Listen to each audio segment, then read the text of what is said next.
Welcome to another mini blog সবাইকে। আজকে সকালবেলা ঘুম থেকে উঠেই চলে গেলাম ব্রেকফাস্ট করতে বাইরে। সাউথ ইন্ডিয়ান খেলাম, আপ্পাম ফর আ চেঞ্জ। মোটামুটি ভালোই লেগেছে। আজকে তন্ময়ের অফিস আছে, আমার আছে ছুটি। তো যাচ্ছি কোথায়? যাচ্ছি হচ্ছে তন্ময়ের জন্য ইয়েলো কালারের এই জ্যাকেটটা কিনতে। ও যেটা ব্ল্যাকটা পরে আছে আগের দিন সেটা কেনা হয়েছিল, বাট আমার এই ইয়েলোটা প্রচণ্ড পছন্দ হয়েছিল আগের দিনই। তো ভাবলাম নেক্সট ডে এসে এটা কিনি। বাড়ি ফেরার সময় বাচ্চাগুলো চোখে পড়লো, স্কুল যাচ্ছে। দেখো, আমাদের সময় ভারী ব্যাগ নিয়ে কাঁধে স্কুল যেতে হতো, আর এখন দেখো কি সুন্দর সুবিধে না, ট্রলির মতন করে স্কুল ব্যাগগুলো নিয়ে যাওয়া যায়। উইথ টাইম কত কিছুই না চেঞ্জ হচ্ছে বলো। বাড়ি এসে নিজের জন্য একটুখানি রান্না করলাম, ভাত, ডাল, আলু ভাতে আর রুই মাছ। খেয়ে ঘুম দিয়েছিলাম।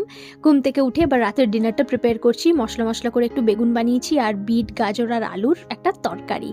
এবার কাটাবো আমি মি টাইম, স্কিন কেয়ার করবো, ফেস প্যাক মানে ফেস মাস্ক লাগিয়েছি আজকে। চলো আসি, টাটা, ভালো থেকো।